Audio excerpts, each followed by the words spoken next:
in listen-only mode. Hello everyone, it's Jim Vanderwall with Fraser Basin Council. Thanks for joining us today. We're still a few minutes before the webinar will start. Our webinar today is on online adaptation tools, but just wanted to welcome those of you who are here already. If you have any questions or technical difficulties getting into the webinar, please feel free to send an email to my colleague Sonia at fraserbasin@gmail.com, Sonia Dodig, and she will help you with any technical issues that you've got in accessing the webinar. So we'll get started in a couple of minutes, but thanks to everyone for joining early.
It's Jim Vanderwall with Fraser Basin Council again.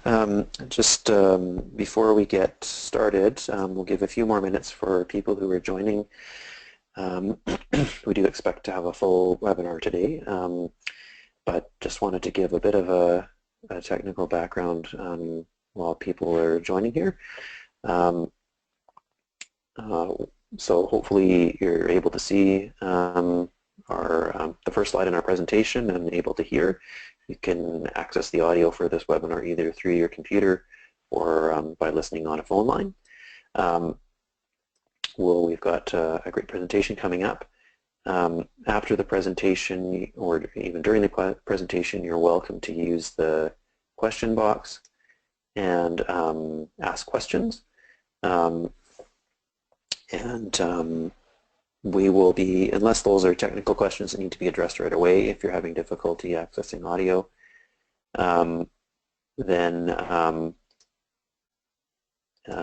certainly let us know if you got those issues, but otherwise we will come to your questions at the end of the webinar, and we'll moderate those questions and ask our speakers. So feel free, if a question comes to you, to type it in, but just know that we will get to your question at the end of the presentations.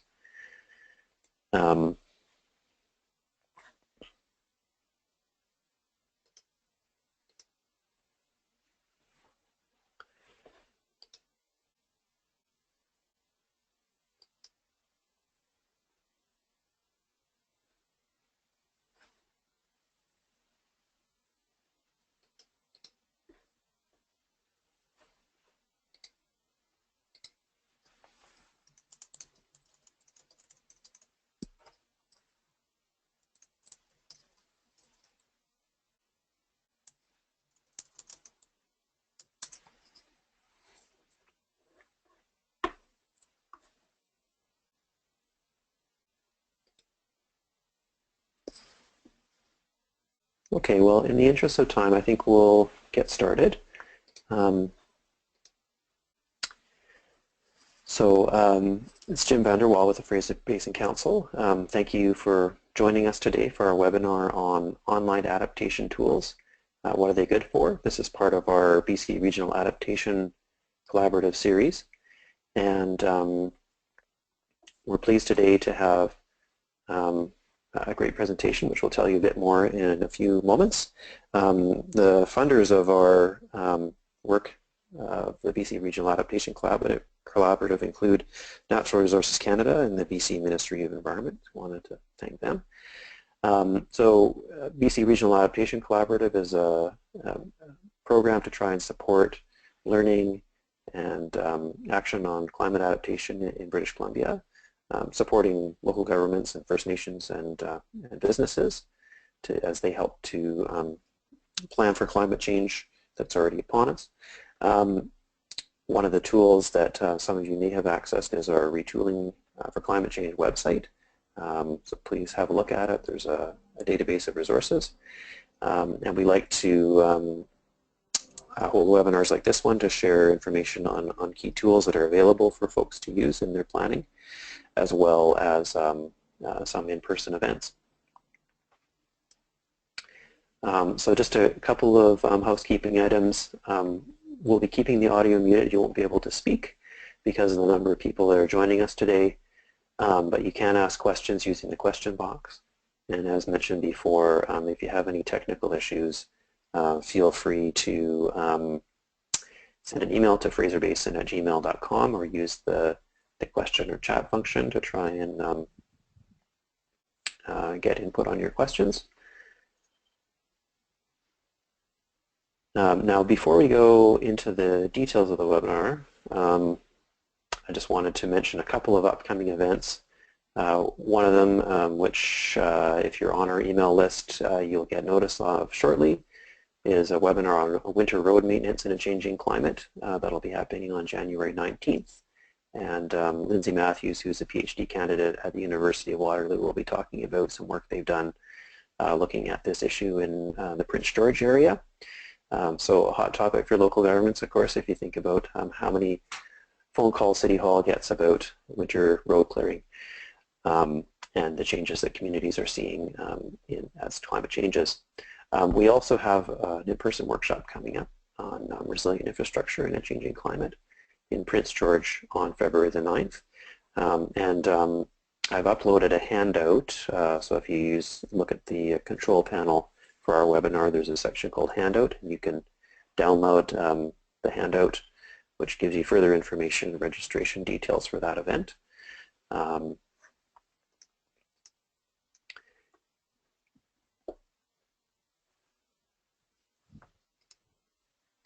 Now, before we move into the details of the webinar, we just want to find out a little bit about who's joining us today.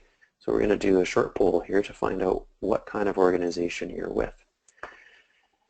So if you can let us know if you're the local government of First Nation, provincial, federal government, a business or consulting,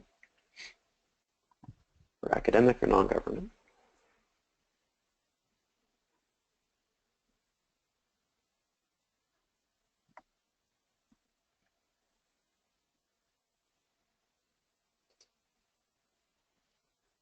Okay, great.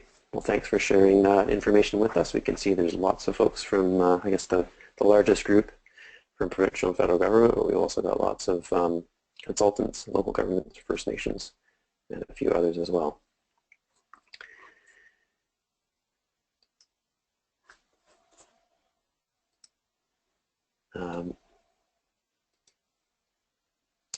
So we'll just move into our topic for today. We're pleased today to have two speakers to tell us a bit about online adaptation tools. What are they good for? Trevor Murdoch, who's with the Pacific Climate Impacts Consortium, and is a lead for regional climate impacts.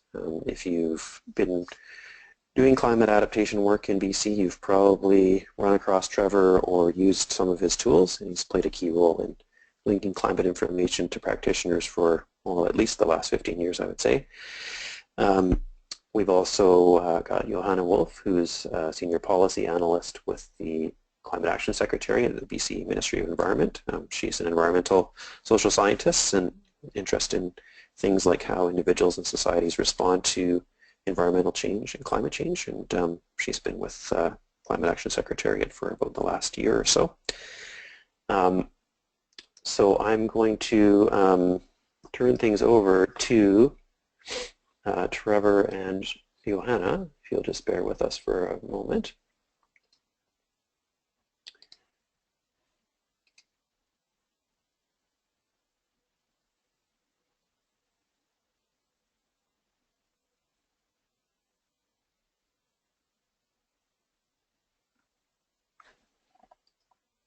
Okay, I think everyone can see the slides. My name is Johanna Wolf.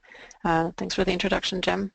Today's webinar is titled Online Climate Information and Adaptation Tools. What are they good for?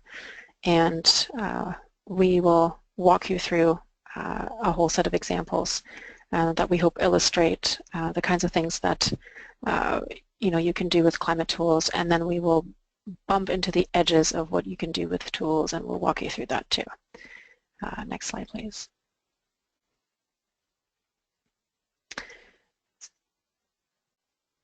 So another quick poll, please.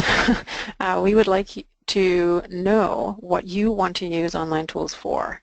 And the categories that you see here, the first one is raise awareness about climate change, the next one is characterize future climate conditions, and the third one is to inform decision-making and adaptation options. And then there's another category. If the top three don't really tick any boxes, then perhaps you can choose the other. So if you could just give us a quick sense of, I guess, which one of these is your primary goal for using online tools. And we'll give you a moment to do that.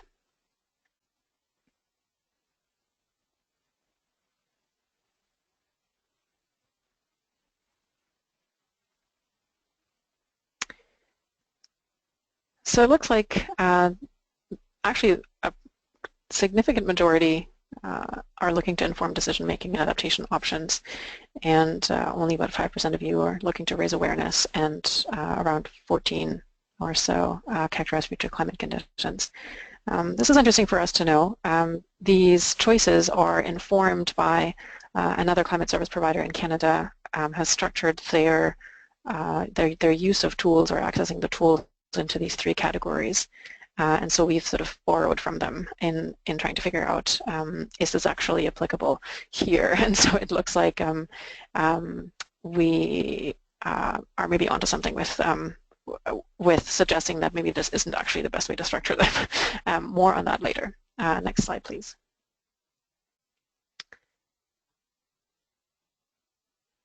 So I'm going to talk you through the PCIC climate tools for British Columbia. So the first example tool that you'll see popping up throughout the presentation is Plan to Adapt.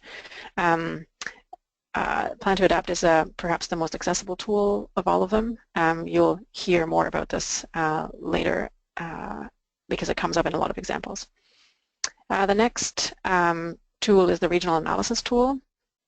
And this is perhaps a slightly more advanced tool that has slightly different capacities than Plan to Adapt. And again, this we'll cover some of the details later. The next tool is actually sort of a suite of tools that all do similar things in some way. So they include Climate BC, the ClimateWNA, Hectares BC, and the BC Climate Explorer.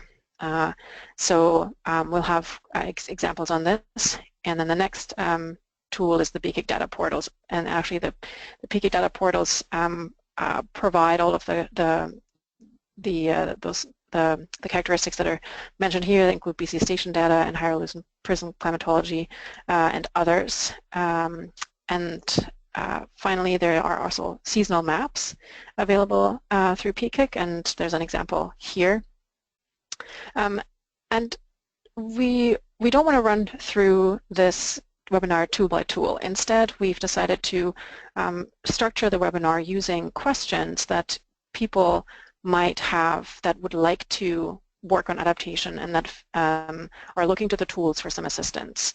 And in order to figure out how the tools can best help people, we've structured by question that we think is, by questions that are sort of illustrative of the kinds of things that Trevor and I have heard over the years. And I'd like to also point out that when you look through this list, you'll see that there are actually a whole host of tools available that are public in the public domain. They're available, they're for free, they don't need accounts, most of them. And I think that this really means that there are lots of existing tools that can be used.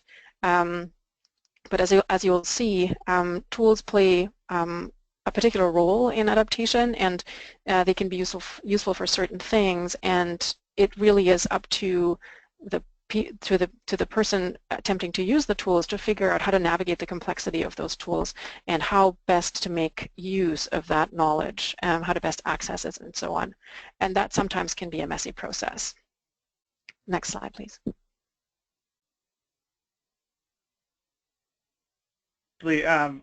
Johanna, just before we move off of this slide, I want to just comment on the asterisk there and the italics. So these are all PKIC climate tools, with the exception of that row that you mentioned. So those are the Climate BC, ClimateWNA. These are ones that PKIC wasn't responsible for producing, but are done in collaboration with PKIC or use PKIC data in some way.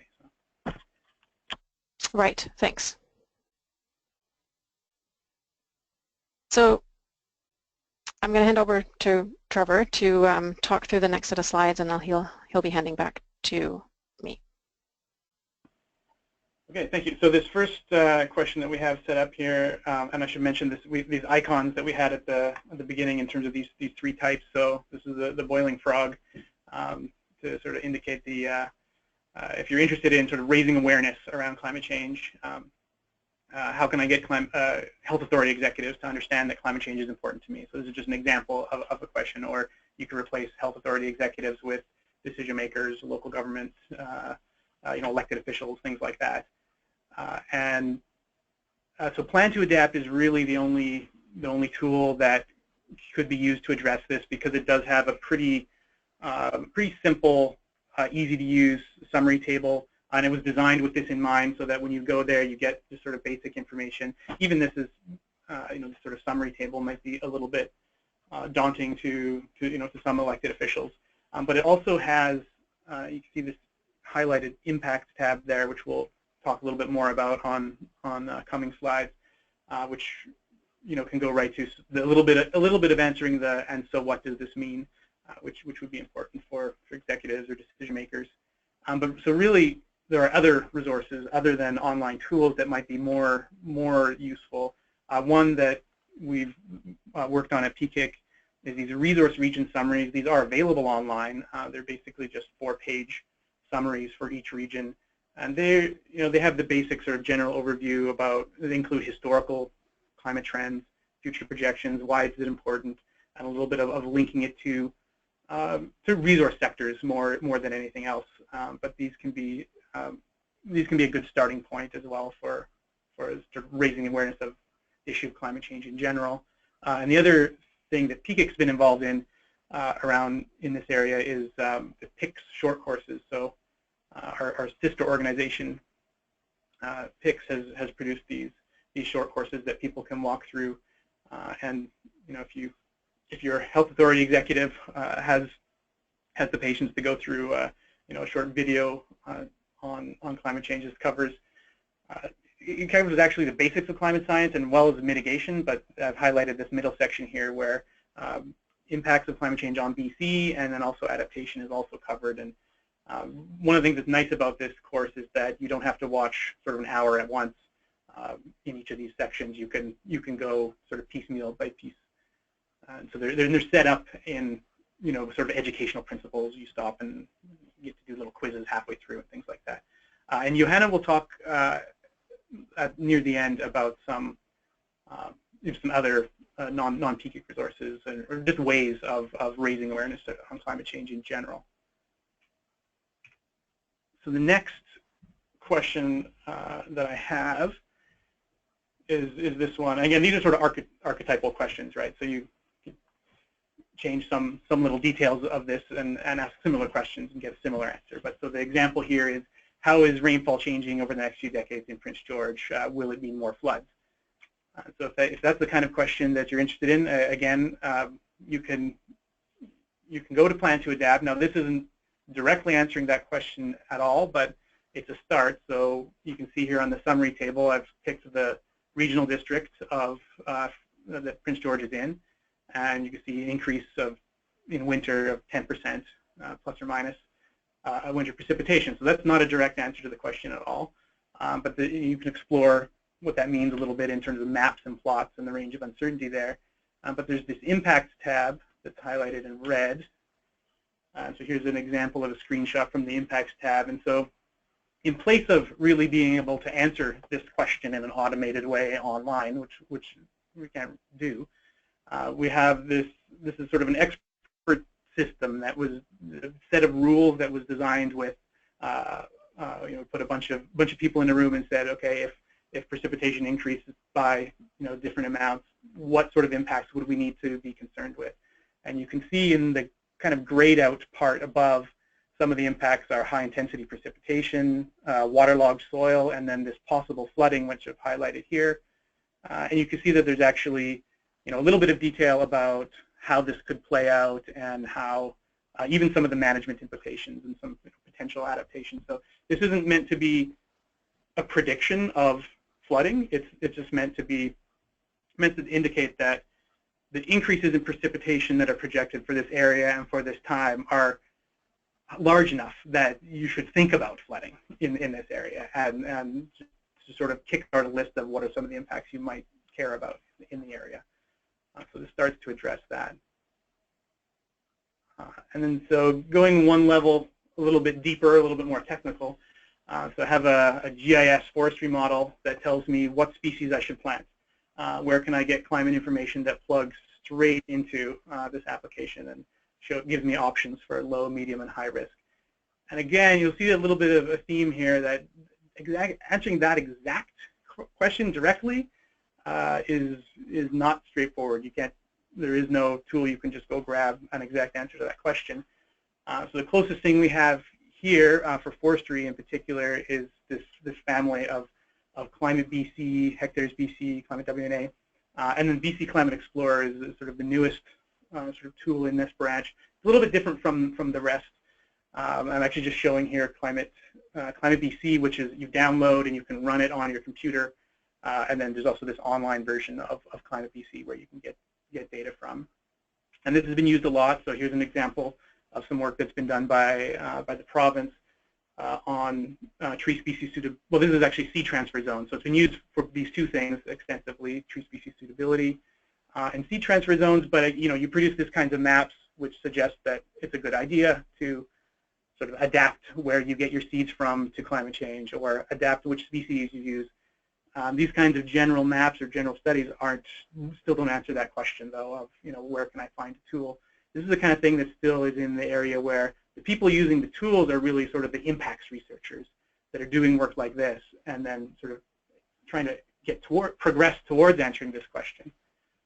Another example, sort of a non-forestry example, but to sort of similar questions, is work that, or sort of another data source is PKIC data portals. So you can download, and as Johanna mentioned, there's a set of different data sets there. And the example here is a project with Climate Impacts Group in University of Washington. So we used data from the PKIC data portals and combined it with similar data from Washington State, and sort of jam them together across the border. And those are available at this database and website, which, by the way, I forgot to mention that if you're wondering, where to find all of these things, there should be a resources. You should actually have access to it now during the webinar, but it'll also be available afterwards. So, a one-pager with links to everything that's mentioned throughout the presentation. So yet another example of this kind of work that's been done using an online tool. So again, it's not as direct. This is work that was done by several health researchers in BC, and it took a year or two.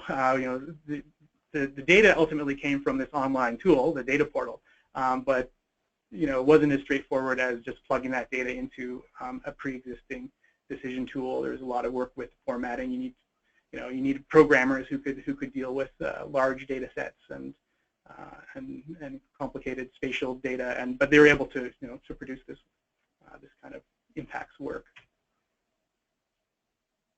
Okay, so along similar vein, but a little bit different because a little bit simpler of a question is where can I download data for energy modeling for changing heating and cooling demand in buildings. So this is a little simpler because we're not trying to do some further sort of ecosystem or forestry or tree species modeling with this. You just need heating and cooling demand. That's not very far from just raw temperature. And so again, the PKIC data portal is where you could get that kind of information. But as with the previous case, it's not going to just plug straight into things that engineers are used to using. So what I want to do is mention something that online tools can be used for that I think probably may not be done enough. You can often just do this. It's called sensitivity analysis, and you can read a little bit more about that in this report that PKIC produced in collaboration with Dave Spittlehouse. And so you can get the data for a sensitivity analysis from Plan to Adapt, or if you have a custom region, you can get it from the regional analysis tool because Plan to Adapt has only some prescribed regions. And if you have it for a site, you can get that from ClimateWNA. So, and here's an example. So it has nothing to do with the original question, but just an example of a sensitivity analysis that Dave did. This icon in the bottom here. So the blue line represents the distribution of number of days with snow in a watershed. And he just asked this question of how much would snow change if climate warmed by 2 degrees or by 4 degrees. And so he didn't need the daily time series.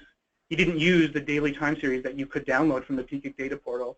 He skipped that whole step by asking just a slightly simpler question. Instead of taking the actual future simulations that are downscaled and having to download that, he just took the historical data and bumped it all up by 2 degrees. And we know that's not how climate will change. It'll be more in some seasons than others, et cetera. But he just bumped it all up by 2 degrees and then also by 4 degrees, and you see these results in sort of how it changes the distribution of number of days with snow. And so he's able to find some pretty general results around that. And he picked those numbers of 2 degrees and 4 degrees based on the projected climate change for this region. And you can get that pretty easily from these tools. So the next question that we have is, will autumn rain get too heavy to grow potatoes in the lower mainland? What does climate change mean for growing berries in the Okanagan? So these two sort of similar but different questions. And so now, following our sort of icons in the bottom here, we're actually really moving into, and it's not really reflected on the question, but it's sort of, what can I do as a farmer? What can I do if these things are the case? And so this is I'll use an example where the sort of family of Climate BC tools and Plan to Adapt were both used to produce some. So it wasn't a case of just going to an online tool and having to answer this question. To really get to and what can farmers do about it requires using the online tools, collecting information in them, putting them into a report. And so that's what was done by the BC Agriculture and Food Climate Action Initiative. They produced a series of these regional reports and used them in workshops with farmers. And as a result of those, we're able to produce these adaptation plans with priorities for adapting to climate change. They're different in the different regions. And so Johanna will talk about the sort of iterative nature of climate change adaptation, and it's what helps us with the fact that as you're seeing this theme, that the questions that are very easy to ask aren't exactly or directly answerable by online tools in as easy of a way as you would hope. But what we're trying to give you a sense for here is, well, where do you start? What can you do with them? What can you do to take a next step? And Johanna will say more about that. So just one more example along the same lines. The FLNRO used these. They actually worked with us to produce these regional resource summaries that I mentioned earlier. And that again draws from Plan to Adapt. And that, in a very similar way to the workshops with farmers that produced adaptation plans for farming, they collected foresters and planners and forest practitioners together and sort of looked at that. Okay, what the future projections are telling us, and so what does this mean for adaptation? Okay, so the next question is very different. So moving away in time scale from the sort of middle of century, what about online climate information for this year? And so the example I have here is how much salt should the company that manages snow removal purchase this year. So the idea being that if you overestimate how much salt is you're going to need, there's some wastage. It doesn't last forever. You lose some year to year. So you're wasting money there. If you underestimate it, the salt becomes more expensive when everyone wants it all at once, and so you're losing money there. Can you hedge your bets? So and so this is not a PKIC tool, but so there's a link. This is Environment Canada. Again, there'll be a link in the resources document. So you can get seasonal climate predictions for sort of coming 9 to 12 months, and you could use this to hedge your bets. So, and this is available, as early as in the summer. You could have done this sort of 6 months ago. And sort of hedge your bets for snow removal. So if it's going to be a warm year, maybe you just buy 20% less or something like that. And the PKIC tool that may help in trying to make that decision of how do you hedge your bets. If you had, in this particular example, if you have records of how much salt has been used in the past, you want to try to link that up to the historical record. You can look at these maps, and so that we have PKIC has these regional maps of historical temperature and precipitation departures from normal.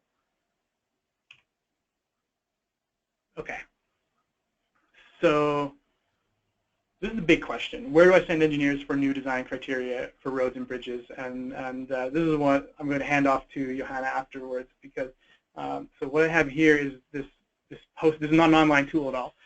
This is a poster. It's up here at PKIC. If anyone wants to be walked through it in gory detail, I'm happy to do that. But what this represents is 10 years of working with the BC Ministry of Transportation and Infrastructure. And at the start of this 10 years, this is the question that was asked. So the ministry wanted to require that all highway construction, bridges, road maintenance, all of that kind of stuff, take climate change into account.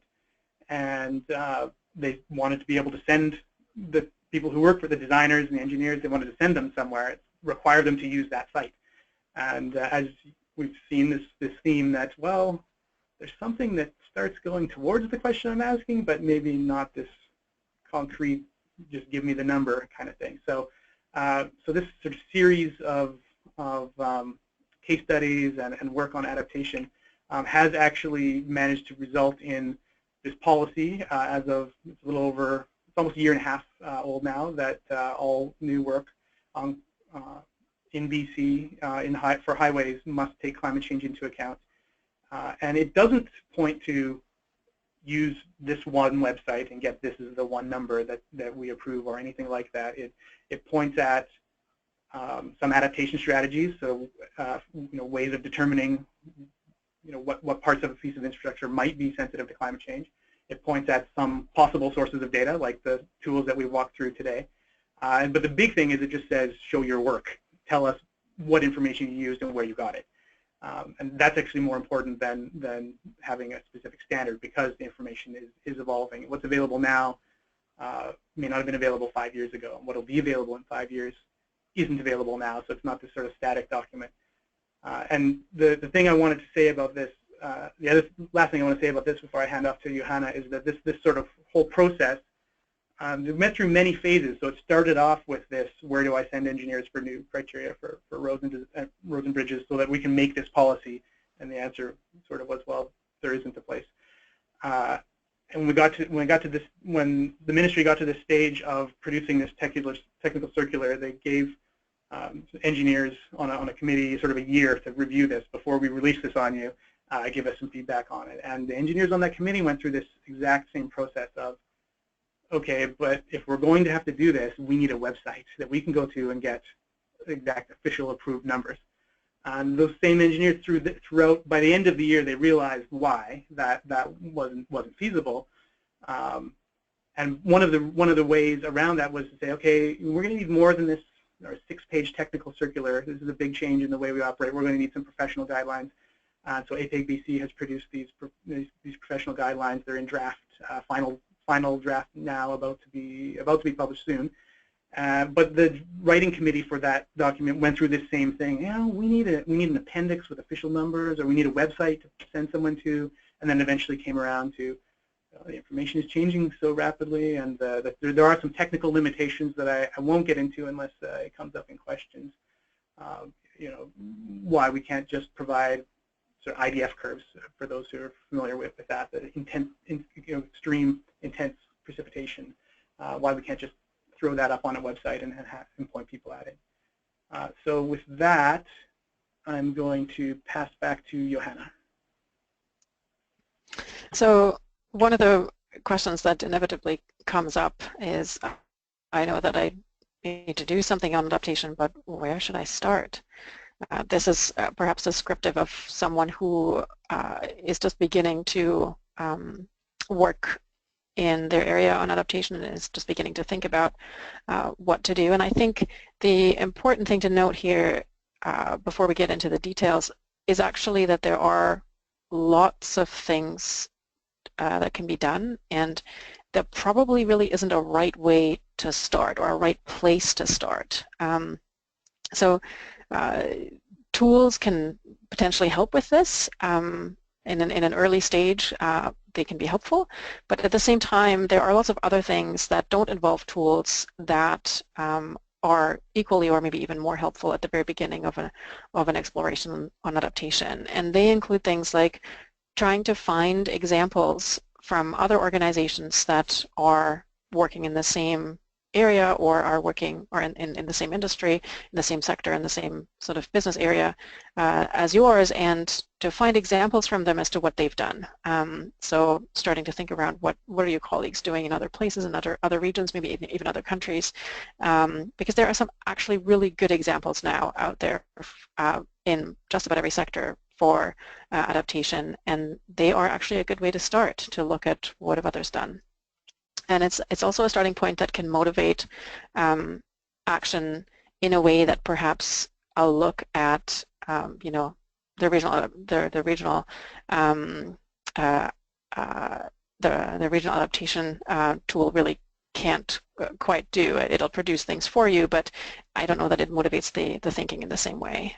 Similarly, thinking through known risks and known vulnerabilities in your organization, so issues that you know you're already facing, can actually be a very, very helpful starting point to think about adaptation, because what tends to be the case is that climate risks tend to, in the early phases at least, or in the next couple of decades, tend to amplify existing risks and existing vulnerabilities. So if something is already difficult and there is a climate sensitivity to that, then chances are that that's going to be made worse. So that thinking in and of itself doesn't really require any kind of use of climate tools. They can be helpful here, maybe to point out what kinds of changes might be taking place in the area, but they're not actually needed at that step at least. And then finally, also what can be really helpful is to convene a working group or just to convene a small team to talk about what you think might be the issues that your organization might be facing, and to sort of then build on the capacity of that team to figure out how to proceed. And that also in the initial stages doesn't really require the use of climate tools. So with that, certainly one place to start, you can click next, Trevor. Certainly one place to start is Plan to Adapt. That's probably because it's the most accessible tool. It's the most intuitive tool, I would say, perhaps, of this collection. Maybe the regional climate summaries would be similarly digestible in terms of what they contain. But Plan to Adapt is the resource region summaries, thank you. But Plan to Adapt, actually, the two of them together can go some way towards identifying what type of risks maybe your region might be facing, and it can help think through what the relationship is between those risks and the types of things that you're interested in or you're working on. There are also the PICS short courses, and you see here a screenshot from them. PICS is the Pacific Institute for Climate Solutions, and one element of the short courses is BC Climate Impacts and Adaptation. That's under that tab number 2 that you can see here in dark blue, and so in that there's actually a set of videos as part of this course that are that can help walk you through sort of the essence of what adaptation looks like, what impacts really mean, and how to begin to make sense of that stuff. So those are available on the PICS website, and they're actually very accessible, so it's very well worth checking out if you haven't done so yet. And the Retooling for Change website by the Fraser Basin Council also is a good place to start.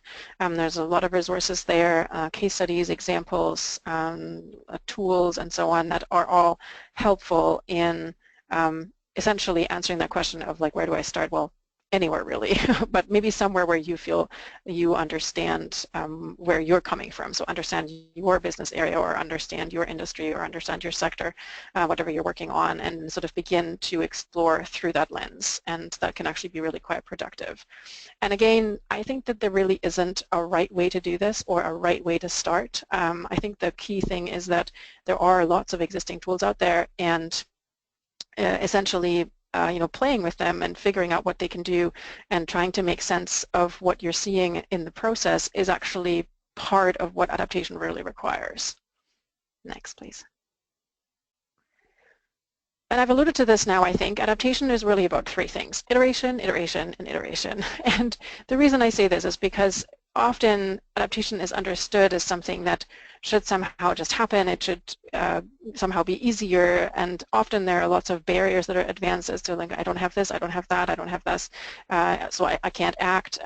Actually, truth of the matter is that adaptation is messy, and if that messiness can be treated more as a feature rather than a bug, then one can maybe get away from this place where it's easy to sort of begin making excuses around why we can't act, when actually what's going on is that it just really requires revisiting some of the premises, or it requires revisiting other questions. And I think that this cycle that's borrowed from UK SIP from a few years ago, they've since revamped there, so I'm not sure how lucky you would be in trying to find this particular image here, but it is from UK SIP in the UK. What this illustrates is that there are lots of points of returning to prior asked questions, and that is necessary in order to actually advance adaptation and to actually be able to make progress. And so the cyclical nature of this really is critical to getting somewhere. And so I think that one way to think about adaptation is to sort of move away from I want an answer, or maybe better, I want the answer, to let's work in this direction and revisit our questions repeatedly and throughout the process, and then we can begin to better understand as to how we move forward and in which direction we should be going. Next. So I think that what we're trying to communicate here is a little bit like saying, if you're a writer and it seems like it's difficult to produce a perfect first draft, then that is adequate, because producing a perfect first draft really is not a reasonable expectation, and therefore the iteration and the editing process that comes with writing, and the organic nature of writing, for example, that writers really recognize, the same applies for adaptation. So it's not going to be perfect on the first go. It will require revisiting, and the tools really provide no silver bullets. There are lots of them out there. They each have different sets of purposes. They can be used for different things, but it's up to the user to figure out what works best in their case. And that is really a process that has to be negotiated somehow. It's a learning process that requires that you think through what your goals are and what you're trying to achieve and what you're trying to accomplish, and also why, and then to begin to use the information in what you think is at the time the best way. So you make use of the appropriate information that is available, the best and appropriate information at the time. And you may, of course, express needs for improvement of that information to climate service providers like the Pacific Climate Impacts Consortium, but that shouldn't really stop anyone. It means that you have to expect that iteration is going to be significant, and that is actually a necessity. It's not a problem. You're doing things right. If you're having to revisit your questions, then you're doing it right. And one of the ways that I think is helpful in making this easier is to actually think through resilience-based approaches or resilience-based principles. And some of those are thinking through things like designing so that there is an effective backup plan or a safe failure plan.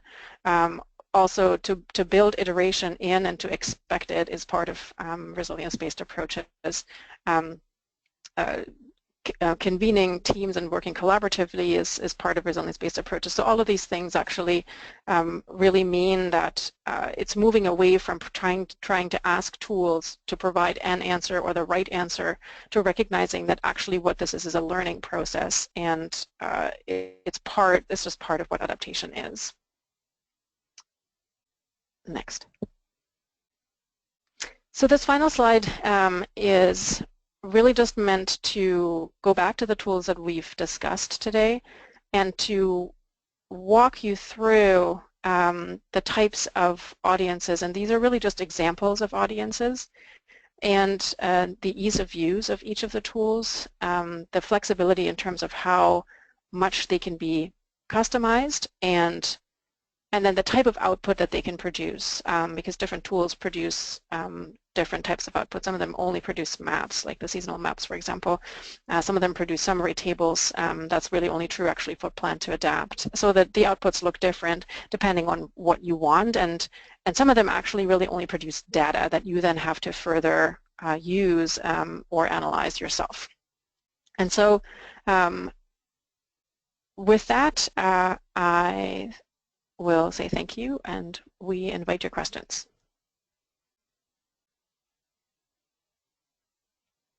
Great, thanks very much, Trevor and Johanna. That's really a great overview of the tools that are available, and there's obviously much more that can be said about those.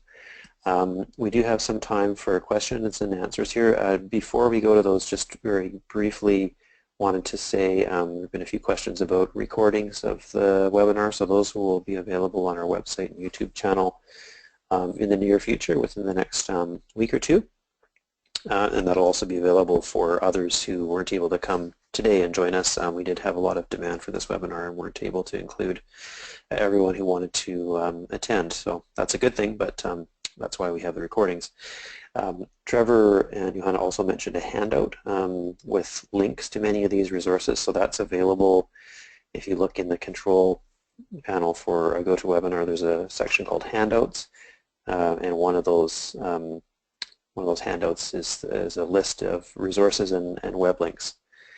One other small point I wanted to make as well is that my colleague Elena China and I are also available, in addition to Trevor and Johanna, to help you with navigating if you're looking at what tools or resources might be the most appropriate for what you're working on. So with that, go to your questions. First question from Jan is, can you download the raster data from ClimateBC? So with ClimateBC, yes. I mean, so ClimateBC is really actually set up to provide you with the raster data in the first place. So you have to create the image. The online version of it does display images, but if you download the standalone software package for ClimateBC, it's kind of the other way around. So you only get the raster data, and if you want a map, you need to create it. Okay, great. The next question from Stuart is, does the PKIC website list the links to these various websites, portals, etc., such as the University of Washington? PKIC website doesn't. We have a very, our philosophy on maintaining lists of links is to be very sparse and to try not to have a long list of resources to have to manage. So I'm sure that we will put, we'll put this list of resources that is associated with this webinar and this webinar up on our site, so they'll be there. But we don't have an official links page that would have all of these. Okay. Question from David is, what do you think of the online IDF tool, www.idf-cc-uwo.ca? It must be University of Waterloo. Yeah. So I expected this question.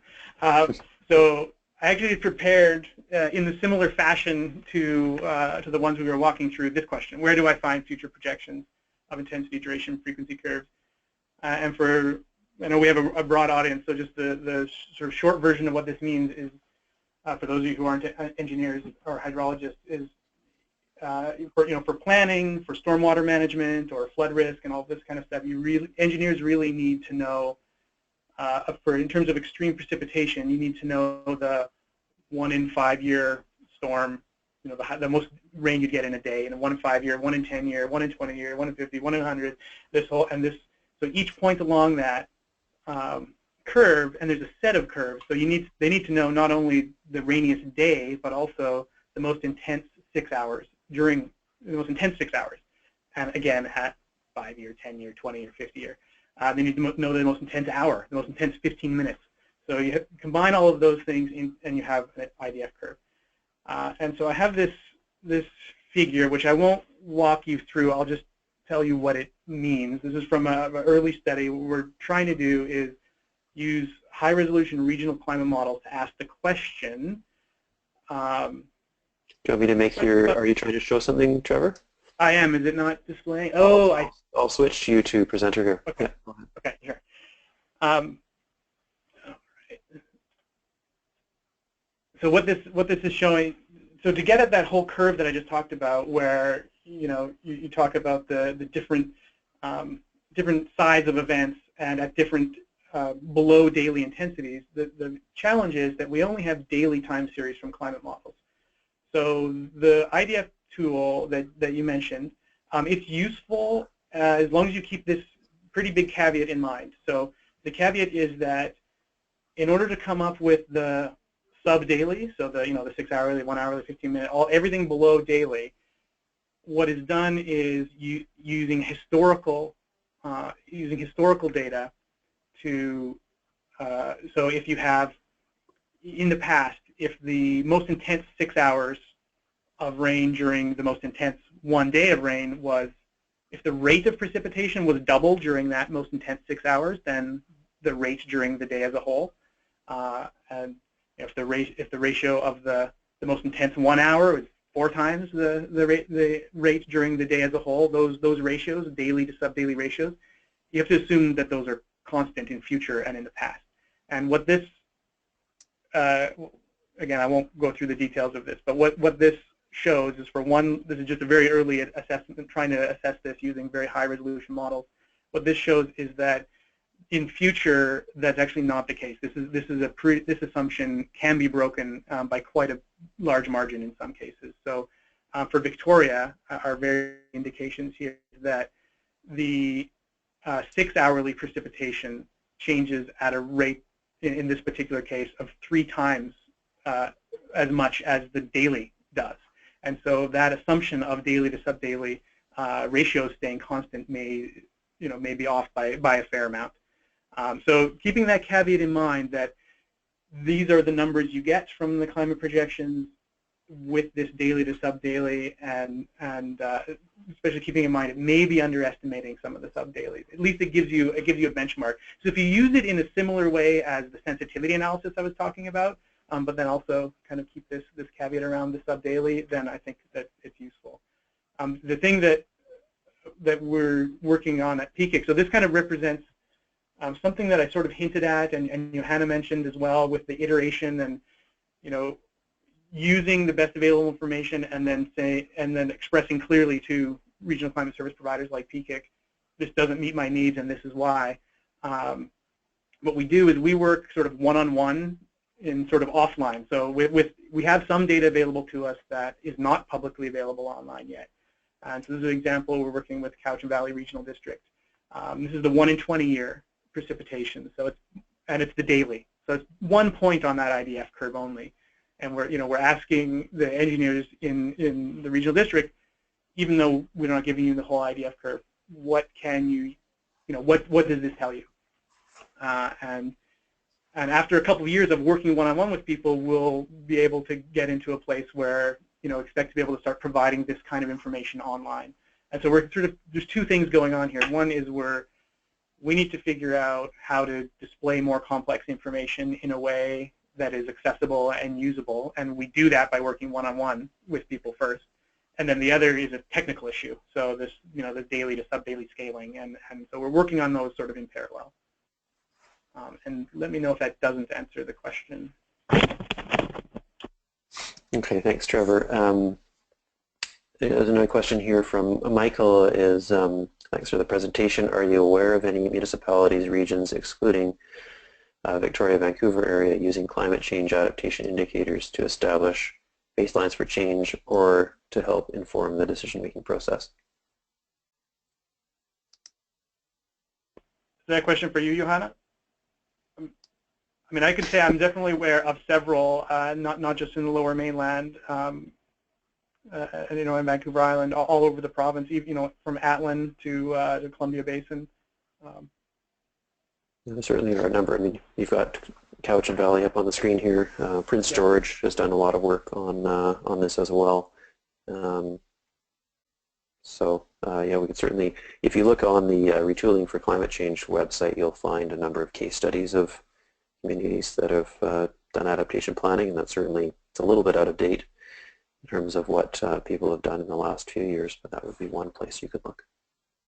Yeah, I think that there are quite a few examples now. I think the thing I would say is that everyone's gone about their approach to adaptation in a slightly different way. So again, I don't think that there's a blueprint or something there, but there are examples for sure. Okay, question for Megan is, can you suggest any tools that could help municipal parks departments plan for adaptation and mitigation? I think Plan to Adapt is actually a really good way to start if you're already at a point where you have a sense of where you think you need to head, like in the sense of, you talk about municipal parks specifically, so figure out what your question there is sort of specifically, and then sort of play around with Plan to Adapt and see how the tools suggest that the climate in your region might be changing, and then begin to form a relationship between what those climate risks are, maybe figure out if they're new risks or if that's actually already something that you've already have on your radar. In southern BC, for example, drought is something that is already on the radar. And then to begin to think through what your next steps are. Yeah, I would reinforce that, and an example is on the east coast of Vancouver Island. If you have municipalities that are planting western red cedar, for example, you go to Plan to Adapt and you see that it's not only warming but also drier conditions are projected for summer, and so you can immediately, western red cedar is pretty stressed on the east coast of Vancouver Island already, and drought stressed in the summer, and so you might be able to make a pretty quick modification of what parks departments would be planting just based off of temperature and precipitation. For one step a little bit more detailed than that, the Climate BC, ClimateWNA, and also the BC Climate Explorer is useful if you are familiar with BEC zones in particular. But those the ClimateWNA, Climate BC, you can actually get like growing degree days. There's some sort of ecosystem relevant or biologically relevant variables derived from temperature and precip that you can get there, and that's something I didn't say when I went through those, but that's the reason that I mentioned those for all of the sort of ecosystem forestry related ones. That one of the big things that Climate BC and related tools add is the sort of biologically relevant derived variables. So a quick look at that could be useful for parks as well. Great. Well, I think we have time for a couple more questions. We're getting close to 12. Next question is, which tools would you see being used for projecting climate impacts for consequence-based emergency management planning and community preparedness education?